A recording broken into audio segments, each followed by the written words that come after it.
So as you can see, so I liked my hair naturally. You can see how it's silver here more, and then this is like a lot more brown in it, and so like I like the idea of the streak in the front, right?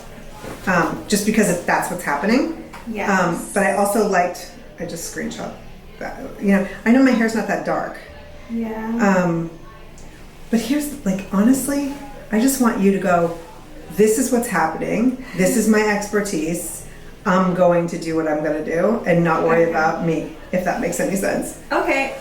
What's your color history? Like, what is this color? Is it from a salon? No. Oh, okay. So for 20 plus years, I went to the most incredible stylist. Okay. And then as of last May, I was like, I'm going to try to like save the time and the effort. And so I started doing my own color. What like in a box? I just used a box from like Sally. I mean, embarrassing. Do you know what brand? Yes.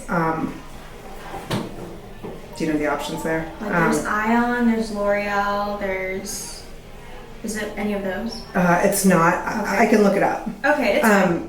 Do you know what level or what number you were using? I was going between. Like 7?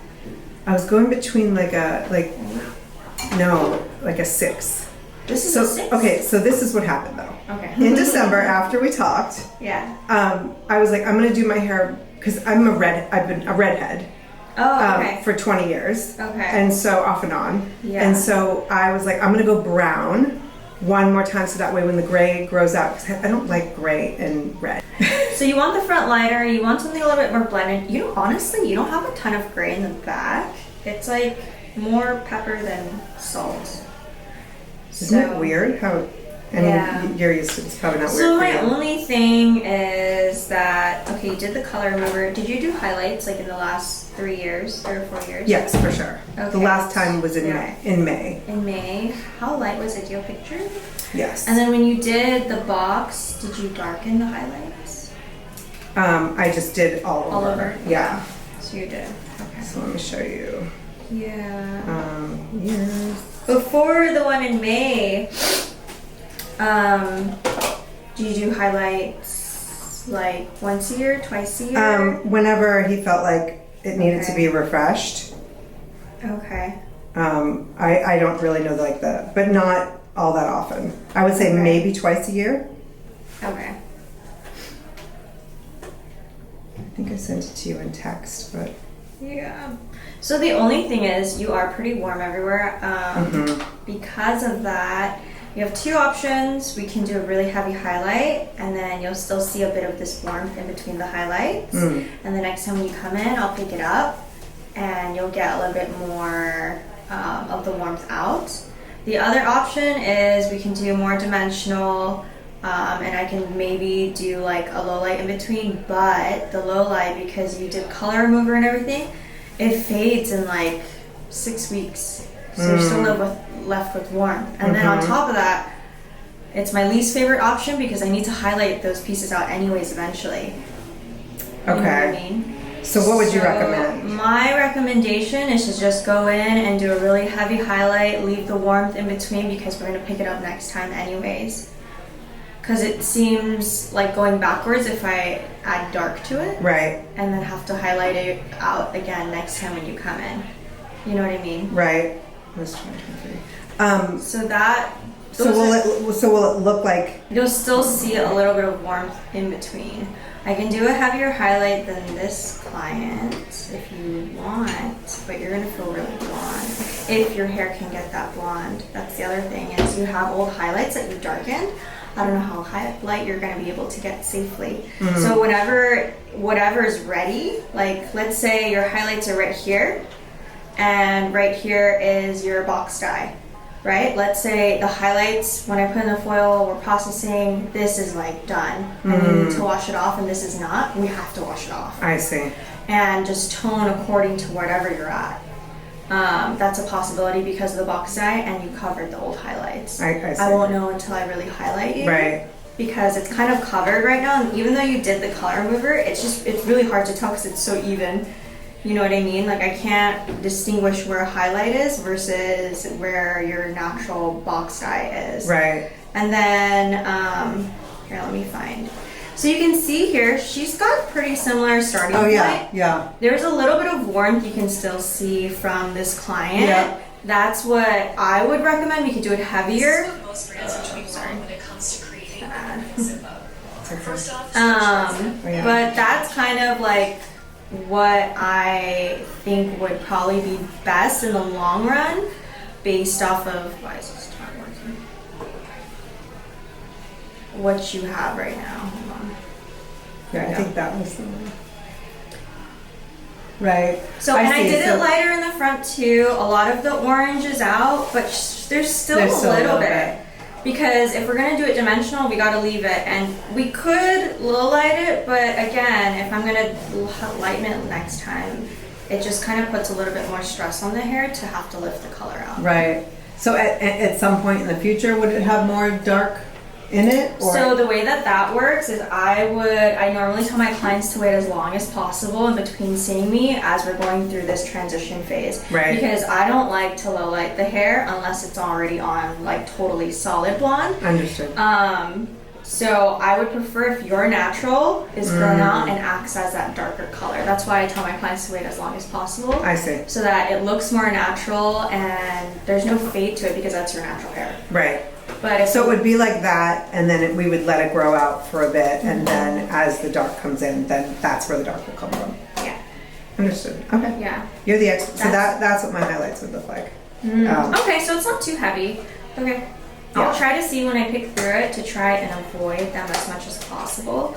But again, it's like so even. It's gonna be a little hard for me, but right. I'll see when I go through it. And my biggest concern is to keep your hair healthy. So whatever it's ready, we're gonna, and then we'll tone. So worst case scenario, what will happen, let's say this lighten's really light and then this is still a little bit warmer, we might just have to do maybe like an ashier, like brown tone until we can see what's going on. And then if we can lighten those pieces again, if it's safe enough to do so. Okay, cool. Yeah. And then like I said, like cut whatever you need to cut. Yeah. You know, I'm not. And then I would recommend doing the blend where it's like, I'll show you like how I did on her. See how her ends are a little bit more solid and it gets more dimensional towards the top? That's what I would want to do for you to try and get rid of a lot of the warmth out. Okay, great. Okay, how much length did you want to cut off? Like whatever you need to cut off. Okay. Does your hair feels pretty good normally? It's hard to tell because your hair is sorry. It's okay. I was going to text you too and say, it's okay. Do you have specific instructions? I just want to make sure it doesn't like normally feel this like no, it feels a lot better than it did a month ago, that's for sure, after I did the color. Okay. But I feel like you're going to have to sort of like take up some. How short do you want to go? Well, how short would you recommend? It's hard to say because I don't know where the highlights are and what your hair is going to feel like. We can see if you want to keep the length, we could just wait for trim after the color. Because like I'm open to like that. Okay. But if you can, you would prefer to keep length? I'm back to that whole like, what do you think would be healthy and cute? And I'm all about it. Like, okay. Let's do like this is way longer than I typically have it. Okay. So. Let's do like here for now. Okay. And then if we need to go a little bit more after the color and feel, we'll do it. Great. That's like a good middle ground. Okay. Okay. Hello and welcome back to my channel. So this week I have a client who is new for Turn your head to that video, side. and she has some old permanent color. She also did a curl unit on point, and she also has some highlights that have been darkened with some of the curling permanent color. And she's really just wanting to embrace her natural gray pattern, of course. And I'm going to start in the back. If you're new, I always start in the back, especially if we're doing a corrective session like this. And the only reason why I consider this a corrective session is because we're going to try to even out this canvas that is so warm on her mids and ends here. And I am using the Danger Jones powder lightener. This is their 9+ levels of lift lightener. And guys, this is my favorite lightener because it doesn't swell in your foils. The consistency is really great and it gives me a really good lift and even lift too. Like every time I do any type of correction or anything on any type of hair, it gives me some strong even lift, but also has bonder in it, so it really protects the hair as well too. I don't feel like it needs additional bonder. It's not necessary, but you can totally use it with a bonder as well too if you wish. I personally will prep the hair with like K18 spray and go in and use it, and then sometimes I have the option I'll do the K18 treatment after if it's needed, or I'll even do some Olaplex, just depending on what the hair needs in that moment. But anyways, so if you're new, I always do detail hairline around the nape, and I'm gonna take this back section in one. This is just my go-to because it gets me through the back section really quickly. And because this is like a corrective session, I'm just gonna really utilize slicing, and we opted to do a heavier placement to kind of get rid of the warmth in her hair. And all the corrective session, the goal for today is to have her be able to go a little bit longer and not hate her roots. And so usually with a corrective session, if it's going to be something heavy like this where we are entirely trying to correct the tone of her hair currently, then I'm going to go in and just do slices and just try to get rid of a lot of that color and do a very heavy placement. Now, I'm not really worried about picking up her gray pattern and blending it perfectly with her gray pattern just yet. Today we're really focusing on getting rid of that orangey warm tone. Now when she starts to come in for her touch-ups and all of that orangey warm tone is primarily out, then that's when we start beginning to really soften the grow out and blend with her natural gray pattern. But until then, with this session, it is going to grow out a little bit harsher because we are in a corrective state, and I don't love to do lowlights. Like I said in the consult, I just feel like it's counterintuitive if you lowlight the hair and then lighten it back up the next session in about 3 months or so. It's like piling on color when you're going to be bleaching it anyways. So I would much prefer my clients just kind of hold off on lowlighting when we're in a corrective transition state like this, and then once we get them to their goal, like they're at the level of their dreams and they do want to add in some dimension, then totally fine, I will do some lowlights. But when we're working towards something to lift out the color, essentially, I just wouldn't recommend it. And with this color too, like when you are in this type of situation, the only way to fully get rid of this orange is to bleach it. And so that's why I feel like doing the low light, it'll just mask it. It doesn't even last. It, like, in a few washes, the warmth starts to peek through and takes up to 6 weeks to fully wash out. And so I just feel like it's not worth the extra time, product, or stress on the hair when you go back in and to retouch it up. So now I pretty much did her money piece, and I connected it by doing diagonal backs off the hairline there, and then I'm going to connect that front piece with the back mohawk section. And so for this, I am continuing to do slices for the entire rest of her hair, and just trying to make these slices nice and see-through so that her hair gets a really good even lift. And like I said before, since she has some previous highlights, there is a possibility that this is going to lift a little uneven, and we will address it from there on out. But it's always a disclaimer and good thing to communicate with your client when you're working with previous color history that might lift unevenly and create some sort of banding, to discuss and go over alternative options in case you are unable to tone it to the picture or their goal photo. Okay, so after I've done all the root foils, this is my favorite part. This is when we do the tip outs. And these tip outs are going to really get rid of a lot of that orange throughout those mids and ends and just make everything look extremely put together. This is going to make it look more intentional, and then also save her a few sessions because we're getting rid of more of that warmth out. Now, the more warmth you get out the first session, the less in my opinion, less sessions they need to get to their goal essentially.